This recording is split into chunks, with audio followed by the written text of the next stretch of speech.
आज हम पढ़ेंगे क्लास 10 के एसएसटी का जो टॉपिक है क्या, सत्ता की साझेदारी। यानी कि आज से क्या हो रहा है, हमारा पॉलिटी का चैप्टर स्टार्ट हो रहा है। ठीक, आज हम पढ़ेंगे सत्ता की साझेदारी, इनसे बनने वाले समस्त प्रश्नों को अच्छी तरीके। पहली बात तो बैठा तू लड़ाई पीछे बैठाना देख। सत्ता की साझेदारी का मतलब क्या होता है, देखो देखा आसान देखा। तो सत्ता की साझेदारी का जो मतलब होता है, सत्ता की सत्ता मतलब सरकार। सरकार कोने कोने असर माटा बाय एक बात। सत्ता की साझेदारी यानी कि सरकार का बंटवारा। तो सिंपल से इसके मतलब बाटे, सिंपल सा मतलब है कि सरकार का कई स्तरों पर बंटवारा ही कहलाता, हमारा क्या बंटवारा ही कहलाता है सत्ता की साझेदारी। सत्ता की साझेदारी। अब सत्ता की साझेदारी की आवश्यकता का बाटे, सिंपल एक एग्जांपल मान ला। एग्जांपल क्या है, अगर किसी एक स्कूल में अगर सारे विषय को अगर एक टीचर को दिया जाएगा तो वह टीचर क्या जाएगा, पगला के मर जाएगा, पढ़ा पाएगा, मुश्किल हो जाएगा। अगर वही विषय को अलग अलग मास्टर को या अलग टीचर को दे दिया जाएगा, शायद क्लास के साथ साथ उस बच्चे का कल्याण हो जाएगा जो कक्षा में पढ़ेगा। ठीक, उसी प्रकार सरकार को अगर देश को चलाना है तो देश को चलाने के लिए अगर सारी चीज या सारी पावर या सारी चीज किसी एक व्यक्ति के ऊपर सौंपेंगे तो व्यक्ति पगला जाएगा, एकदम दिमाग में एकदम हैंग हो जाएगा, मर भी सकता है।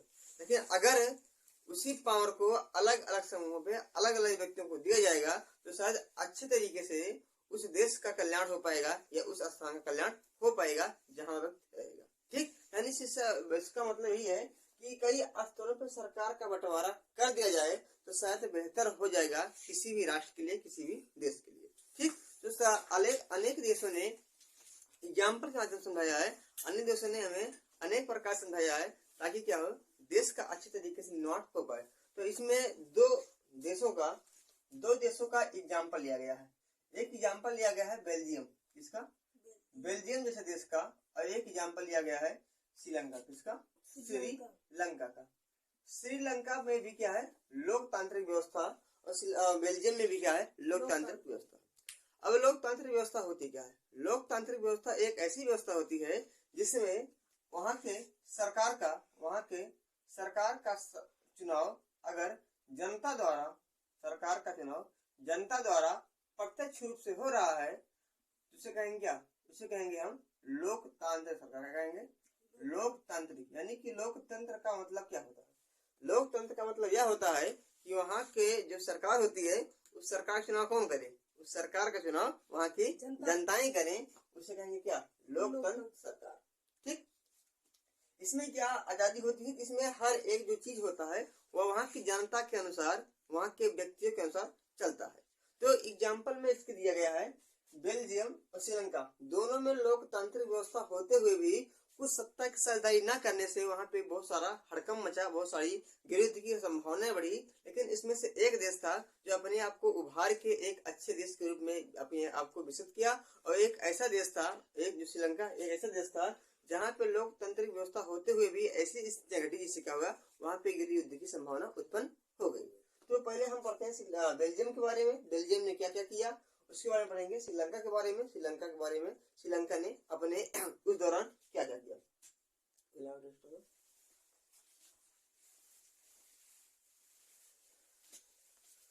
तो आज पढ़ेंगे इसके बारे में, बेल्जियम के बारे में। श्रीलंका को भी थोड़ा सा छोड़ दे रहे हैं, पहले बेल्जियम पढ़ेंगे। बेल्जियम क्या है, बेल्जियम तो आपके यूरोप महाद्वीप का एक छोटा सा देश है। ठीक, कहाँ का है, यूरोप महाद्वीप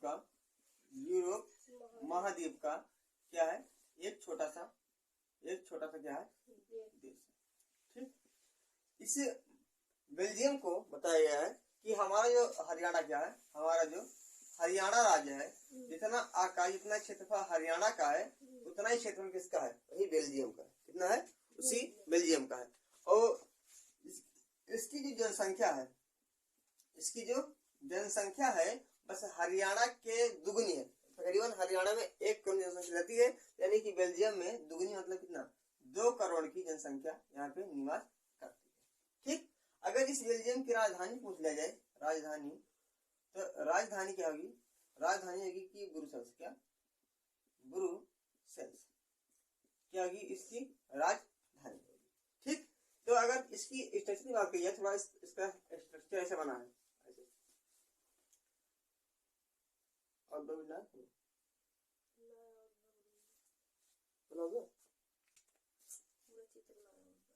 थोड़ा छोड़ के दी।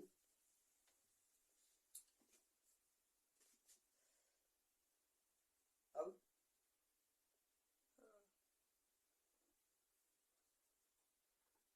ना, तो ये क्या है आपका? ये आपका बेल्जियम। क्या है? बेल्जियम।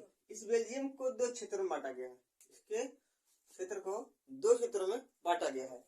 एक ऊपर वाला का नाम है फ्लेमिश। क्या नाम है? फ्लेमिश। क्या नाम है इसका? फ्लेमिश। इस क्षेत्र का नाम है बेलोविया। क्या नाम है? बेलोविया। पहले वाले क्षेत्र का नाम है फ्लेमिश, दूसरे वाले का नाम है बेलोविया। यही आपका राजधानी इसकी है, छोटा सा, जिसको कहते हैं ब्रुसेल्स। क्या कहते हैं? ब्रुसेल्स कहते हैं, ब्रुसेल्स। ठीक, 3 सेक्टरों में, इस 3 सेक्टरों में पूरे बेल्जियम को बांटा गया है। अब देखिए इसके जो इर्द गिर्द देश हैं, वो देश हैं जिससे इसके ऊपरी तरफ क्या है आपका? नीदरलैंड। क्या है? नीदरलैंड। इधर क्या है? नीदरलैंड है। इधर आपका क्या है? जर्मनी। क्या है? जर्मनी। चलिए ये आप तो यहाँ पे आपका होगा लग्जम। क्या? लग्जम क्या हो जाएगा? लग्जमबर्ग हो जाएगा। इधर आपका क्या है? फ्रांस। क्या है? फ्रांस है। और इधर आपका क्या है? उत्तरी सागर। क्या है? उत्तरी सागर। ये क्या है? ये आपके इसे बेल्जियम के इर्द गिर्द के पड़ोसी देश, पड़ोसी देश है, यानी कि किस जो सीमाएं हैं उस सीमाओं के अगर बगल स्थित जो क्या है? देश हैं, यानी कि इनके पड़ोसी देश ही है। ठीक, तो फ्लेमिश और बोलिविया के बीच देखा जाए तो काफी ज्यादा संघर्ष हुआ, क्योंकि देखी जाए इसके यहाँ की जो जातीय बनावट है, क्या है? जातीय बनावट है। वो जातीय बनावट भाषा के आधार पर, जातीय बनावट भाषा के आधार पर किया गया है। जो यहाँ का देश की जातीय बनावट है वह भाषा के बनावट है, वह भाषा के आधार पे किया गया। अब देखो कैसे किया गया है, तो स्पष्ट बात है कि फ्लेमिश जो है, जो फ्लेमिश है, तो फ्लेमिश पूरे इस ब्रुसेल्स का 59% है। और जो नीदरलैंड की भाषा है उस भाषा कहते हैं डच भाषा। क्या कहते हैं? डच भाषा। ठीक, फ्रांस के भाषा कहते हैं फ्रेंच भाषा। क्या कहते हैं? फ्रेंच भाषा। अब जिस भाषा के जिस देश के किनारे यह रहेगा तो उसी के आधार पे यह भाषा बोलेगा। तो यहाँ के जो क्या बेलोविया के जो लोग हैं, बेलोविया के जो लोग हैं ये फ्रांस के संपर्क में ज्यादा है, इसलिए क्या बोलेंगे? फ्रेंच भाषा। और ये फ्लेमिश वाले किसके संपर्क में ज्यादा है? नीदरलैंड के, तो क्या बोलेंगे? डच भाषा। तो यहाँ पे जो फ्लेमिश क्षेत्र है ये कितना है? 62%। कितना है? वैसे अब क्या ज्यादा कम है? फ्लेमिश जो क्षेत्र कितना है? ये 62% है, जो कि बोलता क्या? जो कि बोलता है आपका डच भाषा। क्या बोलता है? डच भाषा बोलता है। ठीक, जो बेलोविया है, क्या है? बेलोविया है, ये कुल 40% है जो बोलता है फ्रेंच भाषा। क्या बोलता है? फ्रेंच भाषा। बाकी जो 1% जमीन में से रही है वे सब बोलते हैं क्या? जर्मन भाषा। क्या बोलते हैं? जर्मनी, यानी जिसके संपर्क में है क्या? जर्मन भाषा। ठीक, तो देखा जाए अब अलग अलग इस खंड में पूरे बेल्जियम के तो अलग अलग जब खंड है तो अलग अलग भाषा बोलते हैं। जब अलग अलग भाषा में बोलते हैं तो देखा जाए इसकी राजधानी भी क्या है? ब्रुसेल्स। राजधानी क्या है? ब्रुसेल्स है। इस ब्रुसेल्स में 20% लोग ऐसे रहते हैं, जो राजधानी है ब्रुसेल्स, इसमें 20% ऐसे रहते हैं जो बोलते हैं आपके डच भाषा। क्या बोलते हैं? डच भाषा बोलते हैं। बाकी 80% ऐसे हैं जो बोलते हैं फ्रेंच भाषा।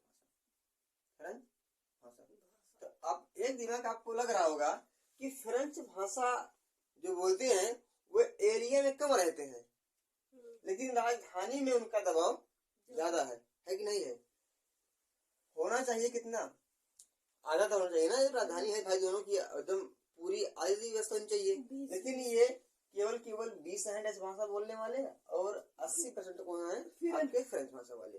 तो अब एक समस्या उत्पन्न होगी, क्योंकि जब कोई भी देश रहेगा, अगर किसी भी सिस्टम में जाइएगा तो आप जिसका जनसंख्या या जिसके पास पाउंड ज्यादा होती है उसी का दबदबा हर एक स्थान पे होता है। तो क्या हुआ कि राजधानी पे जो डच वाले हैं उनका दबदबा कम रहा और जो फ्रांस वाले हैं उनका दबदबा ज्यादा हो गया। तो जो डच भाषा वाले हैं उनको लगने लगा कि हमारी जो स्थिति होगी आगे चल के देश में अच्छी खासी नहीं बन पाएगी। तो हमें कुछ ऐसी व्यवस्था करनी चाहिए कि ताकि हमारा भी मान सम्मान राजधानी में इतना है उतना रहे जितना किसका है, फ्रेंच वाले का। ठीक, तो पहली बात तो अब रहे, लेकिन क्या हुआ कि जो फ्रेंच वाले हैं, क्यों फ्रेंच वाले यानी कि फ्रांस वाले हैं, फ्रांस वाले के पास जो जनसंख्या आ रहा है जी जो जनसंख्या है वह पहली बात तो कम है, क्योंकि जब क्षेत्रफल कम होगा तो जनसंख्या वास्तव में कम रहेगी। साथ साथ ही धनवान है, क्या है, इनके पास क्या है, धनवान, इनके पास अधिक मात्रा में पैसा है। ठीक, साथ साथ जब पैसा होगा तब इनके पास क्या होगी, शक्ति होगी, यानी क्या होंगी, क्या होगी, समृद्धि होगी, क्या होगी, समृद्धि होगी। साथ साथ क्या होंगे, ये शक्तिशाली, क्या होंगे, शक्तिशाली, क्या होंगे, ये शक्तिशाली। यानी कि फ्रांस वाले या फ्रांस वाले के पास शक्ति भी है, पावर भी है, पैसा भी है, जनसंख्या कम होने के कारण, लेकिन जो कम है और कम के साथ साथ क्या है, मजबूत जनसंख्या है। किसकी अपेक्षा, इस डच की अपेक्षा, किसकी अपेक्षा, इस डच की अपेक्षा। डच वालों के पास जो है ये पैसा कम है, क्या है, पैसा कम, यानी कि इनके पास पैसा नहीं है, धनवान नहीं है, धनहीन है, पैसा कम है। जनसंख्या इनकी क्या है, ज्यादा है, जनसंख्या इनकी ज्यादा है। और देखा जाए ये उतने ज्यादा समृद्ध नहीं है जितना ज्यादा क्या हो जाए, इतना ज्यादा फ्रांस, यानी कि समृद्ध कम है। तो अब जब दोनों में क्या हुआ, तनाव की स्थिति, क्या हुआ, दोनों में तनाव की स्थिति हुई, दोनों में तनाव की स्थिति हुई, यानी कि अब डच वाले को जो फ्रांस वाले हैं ये दबा रहे थे। अब भाई जिसके पास पैसा रहेगा, जिसके पास पावर रहेगी, जिसके पास सत्ता रहेगी, वो इसको दबाएगा। तो अब बेचारे जनसंख्या की ज्यादा कहाँ जाएंगे, समस्या उत्पन्न हो गई।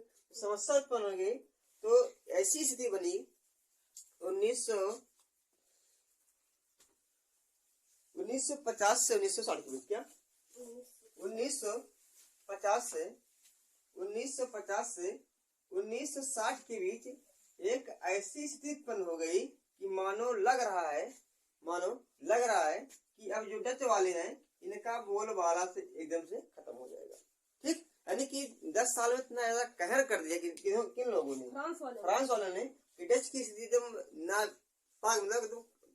ज्यादा हो गई कि इनको लगने लगा कि यहाँ पे अब बेल्जियम में रहना हमें लगे क्या होगा, बेकार होगा। तो उसी बीच में क्या किया कि बेल्जियम ने कुछ समझदारी दिखाई। उसके 2-4 साल बाद क्या किया, उन्होंने कुछ समझदारी दिखाई। और समझदारी कहाँ लिखे, यहाँ दिख रहा है ठीक, जो समझदारी किसकी, समझदारी है बेल्जियम की। क्या समझदारी, क्या है बेल्जियम की समझदारी, क्या है, 1970 से 1993, 1970 से 1993 क्या 1970 से, इसको रुको एक मिनट लेट है, हाँ देखा, चलो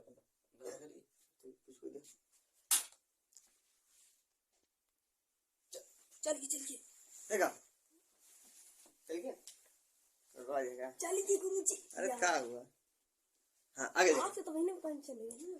देखो 1950 से 1960 तक इस डच भाषा और फ्रेंच भाषा में इतनी ज्यादा क्या होगी, सघनता हो गई, इतनी ज्यादा विरोधा की स्थिति उत्पन्न हो गई कि ऐसा लगता है कि अगर फ्रेंच वाले चाहे तो डच वाले को तो मार के भगा दें। ठीक, लेकिन अब देश किसका है, देश डच वालों का भी है, तो वे आसानी से बाहर जाएंगे नहीं। तो कुछ समझदारी उन्होंने दिखाई, बेल्जियम वाले ने क्या की, इसमें पूरी तरीके से डच वालों का क्या हुआ, डच वालों का शोषण हुआ। किसका हुआ, यहाँ पे 1950-1960 के बीच में क्या हुआ, डच वालों का पूरी तरीके से शोषण हुआ, जिससे लगने लगा कि देश का विभाजन अब हो जाएगा। जैसे पाकिस्तान भारत का हुआ, वैसे फिलिपींस और बोलिविया जो बेल्जियम के दो हिस्से बन जाएंगे। ठीक, इसी के आधार पर तैयार संघर्ष हुआ। तो अब कुछ बेल्जियम ने दिखाई समझदारी, बेल्जियम ने कुछ समझदारी दिखाई, समझदारी दिखाई। ठीक, समझदारी कैसी थी, तो 1960 से सॉरी 1960 नहीं 1970 से 1993 के बीच, 1970 से 1993 के बीच जो बेल्जियम ने क्या किया, अपने संविधान में, बेल्जियम ने क्या किया, अपने संविधान में चार बहुत बड़े संशोधन किए। क्या किए, चार बहुत बड़े संशोधन किए, और संशोधन करने के बाद उसको संविधान में जोड़ा, और जोड़ने के बाद उस सारी प्रक्रिया जो सारी प्रक्रिया थी, उस चारों प्रक्रिया को हर एक व्यक्ति से लागू करवाया। अब पहली जो संशोधन प्रक्रिया थी, या पहली जो संशोधन हुआ वह क्या था, तो पहला संविधान में संशोधन यह हुआ कि डच भाषा बोलने वाले और फ्रेंच भाषा बोलने वाले की संसद में, जो वहाँ की संसद होती है जहाँ पे कानून बनता है, डच भाषा बोलने वाले और फ्रेंच भाषा बोलने वाले की पहली बात क्या होगी, संख्या समान होगी। क्या होगी, संख्या समान होगी। अगर 10 आदमी फ्रेंच भाषा से संसद में, तो 10 ठीक, यानी कि दोनों लोगों की होगी संख्या एकदम समान होगी। और तब तक कोई कानून नहीं बनेगा, तब तक कोई कानून नहीं बनेगा, जब तक दोनों लोग, यानी कि दोनों भाषा वाले इस पे राजी ना हो। यानी कि अगर 10 लोग डच वाले हैं, तो 10 लोग फ्रेंच भाषा वाले होने चाहिए, और दोनों लोगों की अनुमति के बिना देश में किसी भी प्रकार का नियम कानून पारित नहीं होगा। यानी कि 10 लोगों की रजामंदी होनी चाहिए, इनमें भी 10 लोगों की रजामंदी होनी चाहिए। ये मैंने एग्जाम्पल के रूप में लिया है, बाकी 10 होते हैं। ठीक, दूसरी बात क्या है, दूसरी बात यह है कि केंद्र में जो केंद्र सरकार है, केंद्र सरकार अपनी कुछ जो पावर होगी, अपनी जो कुछ शक्ति होगी, जैसे भारत में राज्य व्यवस्था है, ये राज्य सरकार को सौंप देगी। क्या, राज्य सरकार को सौंप देगी। यानी कि पहले केवल हर एक बोल वाला केंद्र का होता था, लेकिन संशोधन के बाद यह किया गया कि अब देश के साथ साथ एक राज्य को भी हम थोड़ी थोड़ी पावर देंगे। इससे क्या हो जाएगा, राज्य अपने आप को अच्छे तरीके से चला पाएगा। अब 2 ही राज्य है, एक बोलिविया है, एक क्या है, फिलिपींस है। अब इन दोनों में क्या हुआ, दोनों को आधी आधी मतलब कुछ न कुछ पावर दे दी गई कि अब बोलिविया भी कुछ कर सकता है और बेल्जियम भी कुछ कर सकता है। ठीक, यानी कि जो केंद्र है, केंद्र के बाद कुछ नहीं देगा, राज्य सरकार की भी कुछ पावर, यानी कि राज्य सरकार की जो शक्ति है उसको सौंप दी गई। ठीक, यानी कि अब राज्य सरकार भी अपने आप में एक सरकार के रूप में उभर गया। तीसरा क्या था इसका, तीसरा इसका यह था कि जो केंद्र में होगा, केंद्र सरकार में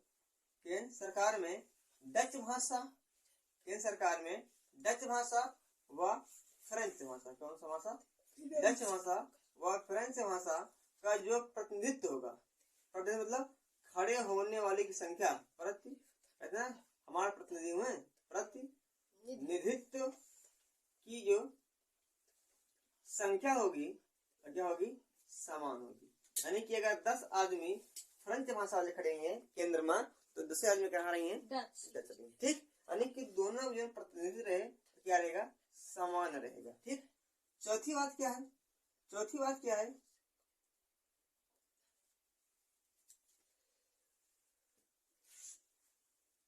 केंद्र या फिर राज्य,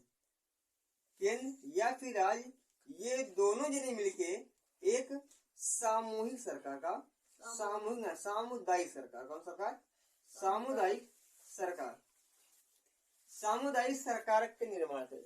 कब? राज्य और केंद्र ये दोनों मिलके एक सामुदायिक सरकार का निर्माण करेंगे। सामुदायिक सरकार का मतलब यह होता है कि डच वालों अपने बिरादरी को लोगों को यानी कि डच भाषा बोलने वालों को एक सरकार के रूप में उभारेंगे और फ्रेंच भाषा बोलने वाले फ्रेंच भाषाई सामुदायिक सरकार को निकालेंगे। इसे उतनी बिरादरी में वैसे डच भाषा वाले अपने डच भाषियों का एक सरकार बनाएंगे जो कि डच भाषा वालों के लिए काम करेंगे। और जो फ्रांस वाले हैं फ्रेंच वाले हैं ये फ्रेंच वाले भी अपने समुदाय की फ्रेंच भाषा बोलने वाले किसी एक व्यक्ति को खड़ा करेंगे और उसको सामुदायिक सरकार के रूप में उभार के अपनी सारी आवश्यकताओं को पूरा करेंगे। जिससे क्या हो जाएगा, अब इन दोनों में कोई टकराव की स्थिति नहीं बन पाएगी। डच वाले जब अलग है और फ्रेंच वाले का अलग है, वे अपने तरीके से काम करेंगे अपने तरीके से काम करेंगे, हालांकि दोनों रहेंगे राज्य या केंद्र के अंतर्गत। ठीक, तो यह क्या किया, यह 4 प्रकार के संशोधन किए किसने, बेल्जियम ने। और 4 प्रकार के संशोधन करने के बाद जो वहाँ की स्थिति अच्छी खासी थी नहीं थी, मतलब टकराव होने के बाद उस स्थिति को सुधारा और अपने आप को यह सिद्ध कर दिया कि लोकतांत्रिक वास्तव में किसी देश होता है और सत्ता का जो बंटवारा है वो वास्तव में होना चाहिए। ठीक, सामुदायिक सरकार क्या करेगी, वहाँ के लोगों का जो शिक्षा है उस शिक्षा के ऊपर ध्यान देगी, वहाँ की जो संस्कृति है उस संस्कृति के ऊपर ध्यान देगी, उन लोगों का जो अधिकार है उस अधिकार के बारे में सरकार चर्चा करेगी। यानी कि जो उनका जो सुख दुख है उस सुख दुख को केंद्र या राज्य तक पहुंचाने के लिए सामुदायिक सरकार ज्यादा जिम्मेदार होगी। इससे क्या होगा, धीरे धीरे डच भाषा और फ्रेंच भाषा के जो लोग रहते हैं वहाँ के क्या हुए, धीरे धीरे समृद्ध होते चले गए और यह देश एक लोकतांत्रिक एक अच्छे देश के रूप में विकसित हो गया। अब कल पढ़ेंगे के बारे में श्रीलंका के बारे में।